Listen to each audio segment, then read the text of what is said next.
ఈ red colour bag వేసుకుని ఉన్నాడే వాడు తమ్ముడు, మా ఆడబడుచు వాళ్ళ కొడుకు. ఇంకో అబ్బాయి ఉన్నాడు కదా తన ఫ్రెండ్. ఈ ఫుల్ వీడియో చూడండి ఏంటనేది మీకు అర్థమవుతుంది. నిన్న షార్ట్ పెట్టా కదా, ఆ షార్ట్లో పూర్తిగా చూపించలేం కాబట్టి ఇలా ఫుల్ వీడియో చేసి పెడుతున్నాను. తప్పకుండా చూడండి. అసెంబ్లీ మొత్తం చూసుకొని చార్మినార్ వెళ్ళారు.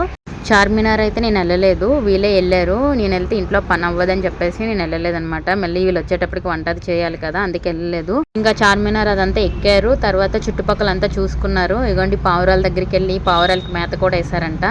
ఈ వీడియో తీసి పెట్టారు నాకు, నేను యూట్యూబ్లో పెట్టుకుంటానని చెప్పేసి మా తమ్ముడు తీసాడు. ఇక్కడ నుండి బిర్లా మందిర్ అవి కూడా వెళ్ళారు, కాకపోతే అక్కడ వీడియో తీయనట్టున్నారు. తర్వాత ట్యాంక్ బండి దగ్గర బోట్ షికార్ ఉంటుంది కదా, బోట్ షికార్ కూడా వెళ్ళారంట. బోట్ షికార్ కూడా చేశారు. ఇంకా ఏదో మ్యూజియం ఉంటుందంట, దాని దగ్గరకు కూడా వెళ్తే అది క్లోజ్ అయ్యి ఉంది. ఆ రోజు ఫ్రైడే రోజు వచ్చారు, ఫ్రైడే రోజు క్లోజ్ ఉంటుందంట. నైట్ వరకు రిటర్న్ వచ్చేసారు. నైట్ పడుకొని పొద్దున్నే వెళ్ళిపోతున్నారు. పొద్దున్నే టిఫిన్ కూడా చేయలేదనమాట. త్వరగా టిఫిన్ చేసి వెళ్ళమంటే బ్రష్లు తెచ్చుకోలేదు. బ్రష్లు తెస్తాను ఉండండి అంటే ఇంకెందుకు అక్క అని వెళ్ళిపోతున్నారు. కలర్ బ్యాగ్ వేసుకున్నవాడు మా తమ్ముడు, మా ఆడబడుచు వాళ్ళ కొడుకు. ఆ పక్కనే ఉన్నాడు వాళ్ళ ఫ్రెండ్ అనమాట. వాళ్ళ ఫ్రెండ్ వాళ్ళ మామయ్య వాళ్ళ ఇంటికి వచ్చారు ఇద్దరు కలిపి విజయనగరం నుండి. అక్కడ నుండి ఇక్కడికి వచ్చారు ఒక రోజు మా దగ్గరికి. ఉండమంటే ఉండట్లేదు, ఇంకెందుకక్క వెళ్ళిపోతామో, అక్కడ నుండి ఇంటికి వెళ్ళిపోవాలి విజయనగరం అని చెప్పేసి ఇంకా బయలుదేరిపోతున్నారు.